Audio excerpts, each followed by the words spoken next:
Asian न्यूजमध्ये आपलं स्वागत आहे। मी अनिस अहमद पवारचे ठळक बातम्या। जिल्हा पोलीस अधीक्षक कार्यालयात राबवली स्वच्छता मोहीम। मुख्यमंत्र्यांच्या 100 कलमी कार्यक्रमाअंतर्गत शासकीय कार्यालय व परिसराची स्वच्छता हा महत्त्वाचा मुद्दा असून त्या अनुषंगाने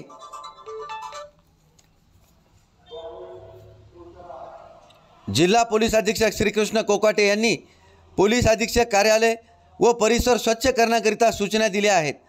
त्या अनुषंगाने 11 मार्चला स्वच्छता मोहीम राबविण्यात आली।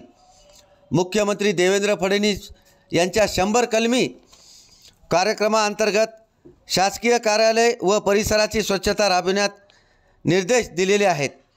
त्या अनुषंगाने 11 मार्चला जिल्हा पोलीस अधीक्षक श्रीकृष्ण कोकाटे यांच्या सूचनेवरून पोलीस अधीक्षक कार्यालय व परिसर स्वच्छ करण्याकरिता मोहीम राबविली असता अप्पर पोलीस अधीक्षक अर्चना पाटील, गृह पोलीस उप अधीक्षक प्रेम प्रकाश माकोडे, स्थानिक गुन्हे शाखेचे पोलीस निरीक्षक विकास पाटील यांच्या मार्गदर्शनाखाली ही मोहीम राबवली आली।